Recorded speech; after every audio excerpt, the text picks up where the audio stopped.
Welcome to the Acres of Diamonds podcast with Bob Larsen, a nationally recognized expert in the analysis of complex life insurance structures. In the Acres of Diamonds podcast, Bob talks about the flip side of owning a life insurance policy that your client has outgrown or that has underperformed. We share insight and strategies to help advisors maximize the effectiveness and value of their clients' life insurance policies. Hello and welcome to Acres of Diamonds with Bob Larsen from the Settlement Masters. I got the notes for today's podcast, and the title of today's podcast is the Rushmore Podcast. And I don't know what that means. So, Bob, how are you today? Oh, I'm doing fantastic. I'm a blessed man. All right. Now, this is the Rushmore Podcast. Are we talking about the big mountain with a bunch of faces, or what are we talking about here? Well, you're talking about a company that I originated, started, and formed and incorporated in 1981, a number of years ago, maybe longer than some of the people listening have been on the planet. But I'll tell you about that as we move along. It became a national, had a national space. It solved massive problems for people, and I want to tell primarily clients and new clients, I want to tell them about the origin and what Rushmore really does that might be of help to them. Okay. Well, most of the podcasts that we've done, you've talked about Settlement Masters, and you have also talked a lot about the immense experience that you have in the insurance industry. How did you get started in the insurance industry specifically? Oh, you say that so well, insurance. The insurance industry is divided into two sectors. One is the commercial and individual liability sectors, which is a totally different industry. It's like oil and having solar energy. It does somewhat of the same things, but it's completely different in terms of industry application. The commercial world mitigates risk for corporations. The life insurance industry was designed and defined in 1915. Life insurance was considered as a product, an asset class. So I'll tell you a little bit about that. But how I got started is I started in the insurance business in 1965, if you can believe that. And in 1967, I entered the management team of the New York Life Insurance Company and learned how to be a sales manager and developed a tremendous group of people, and we led the nation as a group. So I was extraordinarily blessed in that respect. And in 1971, I became a general manager of the New York Life Insurance Company. It spent 17 years building what was known as the number one agency in New York Life. And I did that through consulting services. I did that through developing pros, working with new entry level people in the insurance business, and it worked out extraordinarily well. And in 1981, when I resigned from New York Life, I formed the Rushmore Consulting Group. And the purpose of that group was I saw so much disparity or gaps in planning, estate planning and corporate benefit planning, that it was so apparent to me that people needed to have a holistic approach to the planning cycle. And holistic approach means that the attorney, just to give an example, the attorney does legal work, and there's some very good attorneys. And there's some attorneys that, all attorneys are not created equal. So a good estate planning attorney the type of work that he does can vary dramatically. But that's what they do. They, if you want to call it, sell trust to solve problems. Then the accountant, he keeps the numbers. He follows the line trying to keep the tax bill down and doing that kind of thing. And typically, that's where the box that they stay in. The insurance guy, he's out there selling insurance because he thinks that's the only solution to the problem. The commercial insurance people, all they're doing is mitigating commercial risk. And I thought, this is crazy. The business owner, the estate owner, they got to talk to all these people to get their plan together. And frankly, it's like building a home, talking to the electrician, deciding what he's going to do, talking to the cement guy, deciding what he's going to do. That doesn't work. You need a general contractor. And the general contractor will hire an architect. And the architect designs the entire look of what they're doing and all the aspects that are needed to be implemented. So that's what we did with Rushmore. We became a holistic planner. We created what we call is the blueprint, and the blueprint is designed just like a construction blueprint, and it identifies all of the things that are out of sync, that are risk-oriented for a client in their business documents, in their wills and trusts, in their financial planning, in their commercial insurance. It's a mitigated MRI, if you will, to be able to determine here's where you are now. Now, you don't have to do anything about it, but it does give you a picture of all the risks that are relevant to your current situation. And then we outline the solutions, the things that they can do in the legal, accounting, financial, commercial, and liquidity planning areas that can help them resolve the problem. Information is knowledge is powerful, and when people have knowledge, they look at planning as a current, exciting project like building a new house. Mm-hmm. Bob, a moment ago you were talking about being an expert. What makes an insurance advisor an expert? Well, I almost hate to use the word expert because that kind of drives people into a different area. What we have done is become a great student of what the attorney does, what the accountant does, what the commercial insurance people do, to the point where we can identify areas that need to be addressed. Whether we're members of the Trust and Estate Planning Council out of London, we are very active, involved in working with family offices and large corporations and people that have means to be able to help them know the direction they're going. Banks use us, trust companies use us, estate planning attorneys use us, simply because we do something that nobody else does, and that is we look at all the tools that a corporation could use that can help reduce tax, reduce liability outside of commercial insurance. We advocate commercial insurance, and we have one of our faculty members is in charge of Marsh McLennan, and they do the audits on insurance contracts to make sure that people's commercial insurance is in place. When we present the blueprint, it is an amalgamation of expert opinions because we use outside counsel, outside experts to review our findings to make sure we're on point. Then we take people to the legal and professional community that will implement.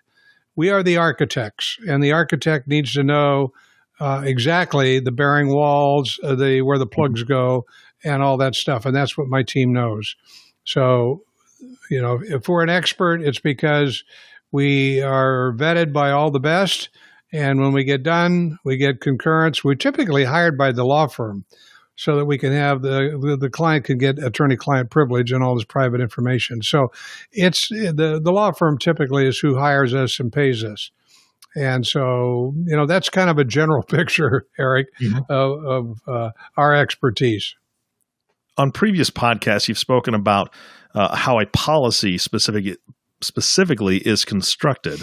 And I know that you've got extensive experience with that, and you've done that for a number of years. How does having that type of knowledge help you with your clients? Well, after we do all of the things, all the planning recommendations for an estate client. An estate client is someone that typically they have 30 to 50 million or more in combined assets, businesses and other assets. We do work with people that have lesser amounts, but typically they're over $25 million because the tools that we use, the problems that we solve are typically used by, heavyweight things. What we do in the insurance area, remember, insurance is an asset class. It's deemed that by the courts. So it's indisputable. It is a asset class. People don't look at it as that. They look at it as an expense instead of an asset. instead of an investment.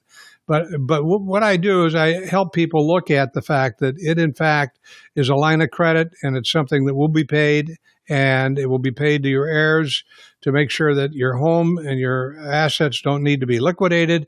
And the biggest problem that it solves is interfamily arguments. You know, one of the biggest things that happens in an estate is the families end up not talking to each other. Mm-hmm. And money does change people. But back to the policy, there's a myriad of things that we do in constructing what a policy looks like. A policy of life insurance is nothing more than a liquidity source, a money source. And when the proper legal authorities do the planning to reduce the future growth and the future, not growth, but the future tax growth on someone's assets, once they've done that, then there's always a immediate cash requirement to solve the estate tax issue. And that's where we come in and do a cost of money study. And when we do a cost of money study, we look at every facet of where a client can obtain the money, or his family can, to clear the debt that the IRS has created for them. So life insurance and dissecting it and restructuring it is what we do. Many times it doesn't even look like a retail product. You know, there's many forms that we are specialists in. And I would encourage people that are listening to this to understand that the planning precedes any solutions. And I can't emphasize that strongly enough. The blueprint does not drive clients to a conclusion where somebody's going to make money. It drives a conclusion to determine where your liabilities are, where you can protect yourself against bankruptcy, lawsuits. Many times, substantial amounts of taxes can be saved without taking anything beyond the law, and we help clients evaluate and understand how it all fits. So life insurance comes in a latter part, and it's a liquidity solution, a money solution when it comes to after you've done your planning and you got things in place and you understand what you're doing. Then you look at how to fund the cost of the money, the tax money, because you could pay 140% for that tax money, or you can pay 30%. So, meaning that if you needed $10 million, you could pay $14 million to get the 10, or you could pay $3 million to get the 10, and it's over your lifetime. So it's a design issue. I hope that's answered a little bit of what you asked me, Eric. Yeah, absolutely. And one of the things that you said, and you've said it on previous podcasts as well, is that insurance is an asset, right? I mean, that's the bottom line. Tell me how an asset is different than what most people's perceptions of it is. You kind of said that they look at it as an expense, right? Yeah, but they do. It's really an asset. People tend to put life insurance into the same bucket as car insurance, liability insurance, all the things that are should do's but not want to's. Mm-hmm. In other words, people are always thinking of this as an expense. How much is it going to cost? They shop their auto insurance every year. They shop their liability every year. That's just in the nature of that product. That product is a commodity. It solves a great problem. But it's not something that is the same as a life insurance contract. You don't know if you're ever going to get money back from a liability insurance contract. I've had insurance on my homes for years. I've never, made any substantial claims. I've had, car insurance. You got to have it, but it's a should do. And so what we do is people end up wanting, if I can use the word wanting, to have the liquidity that costs them 80, 90% less than any other method. If they want to keep the assets in the family and have them generationally passed down without taxes, without liability. I mean, you could do something for your kids today that they can't do for themselves, nor can you do for yourself. And that you can protect the kids from broken divorce, asset splits, lawsuit losses, bankruptcy losses, just all kinds of things that you can't do for yourself, you can do for them very inexpensively. And we help clients understand that. 80% of the clients that we have, even those that have done good legal work, 80% of them have substantial missing blanks in their planning, and we help them correct that. We don't throw the attorney under the bus. We collaborate with the attorney. The attorney typically hires us. When there is an issue where the attorney missed something, we do this. We convey that information to the attorney, and we let him bring it up so that he's the winner. I don't want to be I don't want to make him feel or the client feel that they have the wrong people. So we don't do that. Yeah. Well, that's important, incredibly important. So, absolutely, Bob. It's incredibly important to maintain those relationships and being able to put the advisor kind of on a pedestal almost, backing them up. That's huge. That's huge for their relationship with their client, your relationship with the advisor. That's fantastic. Now, I want to switch back to the Rushmore Group. Is that okay with you? Absolutely. Okay. So what does the Rushmore Group do that other estate planning firms might not do? Well, when you say estate planning groups, that kind of lumps attorneys. I mean, that we don't practice law. That's not what we do. We don't draft documents. We look at attorneys as contractors, and we look at us as architects. Mm-hmm. There are a lot of people that talk that way, but what they're trying to do is sell life insurance, or they're trying to get you to buy something, and the planning is designed to lead you to that conclusion. We don't do that. What we do is we tell it as it is. We lay out the problems that exist, whether they're tax issues or document issues or the lack of liquidity issues. All of those things are laid out as these are issues, they're gaps. Do they bother you? And, when somebody tells me they want to keep the assets in the family for the kids and the bloodline, they don't want to inundate the family with too much money too fast, but they want to make sure they got a safety net for the family, then I know that it has to be handled properly, and all those things have to be looked at. So our team builds a agnostic, if you will, approach to all the things that they can do in legal, financial, commercial insurance, some of the things like ESOPs and captives for corporations. All of those things are in our battle bag. We outline if they, in fact, are tools to solve a problem a client has. Just recently we had a builder client that was very successful, had a very big company. And like most of us, he was in a hurry. He had lots of things going on, making a lot of money, flying his jet, doing, around to see his projects and all that. But he wasn't doing a good job at like the old saying, the cobbler's kids don't have shoes. Mm-hmm. He was not that he didn't care, not that he wasn't capable. He was very, very bright, but it wasn't a priority to him until we started talking about it. And what I said to him is, George, your legacy is what you do with what you leave behind. It's not what you leave behind. It's what you do with what you leave behind. Mm-hmm. Most of my very wealthy clients want to keep the wealth in the bloodline, most of them. And charity might play a part in that. And we do a lot of planning around charitable solutions, if that be an impetus. But our planning is specific to being agnostic and being able to look at all the things that someone can do without preference and not drive something to buying something.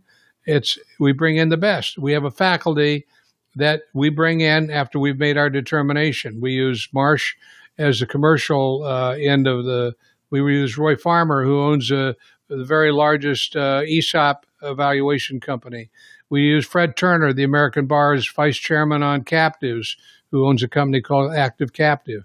We use attorneys like Matt Brown at Brown and Straza, Rick Albrecht at Albrecht and Barney, Jeffrey Mangels Butler. I could go on and on and on, the attorneys that we use. Some of them are large, some of them are regional. If they have the expertise, we bring them in to resolve the problem, if in fact the client doesn't have any specialists in the areas that we've discovered need some work in. So did I answer your question or not?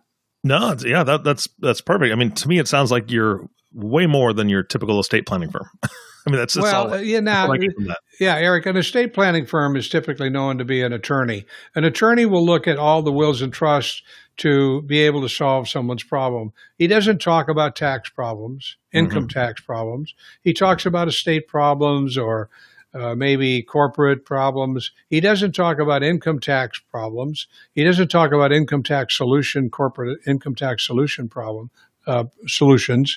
He doesn't talk about liquidity planning. He may do a lot of planning to mitigate the taxes on the future growth of assets, but what he doesn't do is evaluate all the methods that they need to know about to pay the bill on what's not Mm-hmm. moved out of the estate. So, what we do is a huge help to wealthy, busy people. I just had one financial officer tell me that he said, "Don't be disturbed if the wife doesn't stay around. She has she has the attention of a hummingbird. She just isn't really interested in this kind of stuff." I said, "Thanks for telling me." So I didn't take it personal. So when we got into the blueprint, we were in it about 45 minutes before I realized she was asking more questions than he was. She was on top of it. She was standing up. So was he, looking at the blueprint. The blueprint's a full, rolled up in a tube construction blueprint that shows all of their life and all of their trusts and all of the first part of it is diagnostic.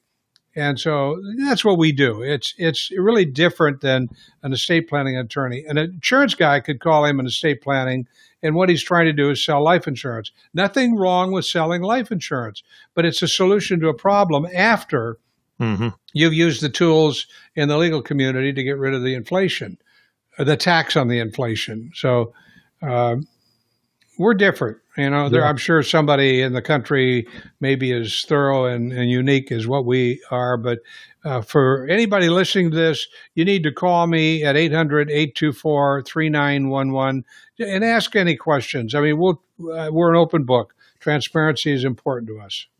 Yeah, you've always been very transparent, and now I'm gonna kind of ask a question that actually does set you apart from these other folks out there. So you have the Rushmore Group, and you've got the sister company, Settlement Masters. How do they work together so well? Well, they're two separate entities. Rushmore is a C corporation, and Settlement Masters is a limited liability company. They were set up separately. They don't function interchangeably, but they are resources for each other. When we're dealing with evaluating insurance portfolios and their effectiveness, there are a ton, as you know, because we've done a lot of these Settlement Master podcasts, there's a ton of elderly people, elderly meaning in the 80s and 90s, that have insurance and bought it for the purpose of paying estate taxes, and those policies are blowing up. They're underfunded. The carriers increase the cost. People are they're getting bills on their annual statements of 5 times. So when we're doing the estate planning, oftentimes we're looking at that, and we're having settlement masters evaluate their contracts. And as you know from our previous podcast, we do a very thorough analytic job at looking at how we can keep that policy. And then if it's not keepable or they don't want it, we look at the capital market value so that they can see it's not worth $200,000, it's worth $1,200,000. And so that, makes people happy. If they have a policy that they do not want, they want to get rid of. So that's how they work interchangeably, Eric. Fantastic. And again, I know you already gave out the number, but one more time. I mean, we're going to close up this podcast. How do people reach out if they have questions about the Rushmore Group or about Settlement Masters? Well, first of all, go online. You can go to rushmoregroup.com or the settlementmasters.com. And there's a lot of information on both of those separate websites. Or they can call me at 800-824-3911 and just ask for Bob Larsen. My assistant's name is Sherry Barrett, and her direct line is 949-825-6161. And if you have any questions, call me. I mean, even if you're working with a great attorney right now and you don't know what you don't know, all attorneys aren't created equal. All people in my business are not created equal. You know that. I mean, people have various degrees of commitment, ethics, expertise, and we've tried to associate with the best in the industry as faculty members, and we have a tremendous library of information from people that have $1 billion of assets all the way down to $25 million of assets, which is a hell of a big spread. But all the tools that are out there, other than those that are on the bleeding edge, which we stay away from. One of the guys that we work with is a former head of the IRS Gift and Estate Tax Department, Chuck Morris, and he's local and he's a good friend. And when we have something that looks too good to be true, we run it by him, and he typically says it's too good to be true. It will be marked, and nobody wants to have an audit on something that they did because it was a tax straddle or something like that. You don't do that. We don't sell investments. We only are a planner and a liquidity supplier, and that's what we do. Fantastic. And I'll tell you what, he gave out Sherry's number as well. She is fantastic. Right, Bob?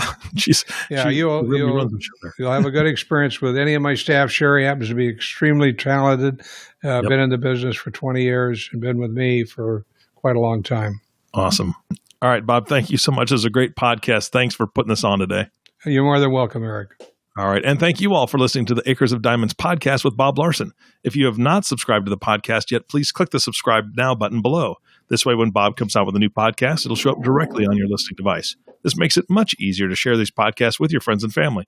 Again, thanks for listening today. For everyone at the Settlement Masters, this is Eric Johnson reminding you to live your best day every day. And we'll see you next time. Thank you for listening to the Acres of Diamonds podcast. Click the subscribe button below to be notified when new episodes become available. The content has been made available for informational and educational purposes only. The content is not intended to be a substitute for professional investing advice. Always seek the advice of your financial advisor or other qualified financial service provider with any questions you may have regarding your investment planning.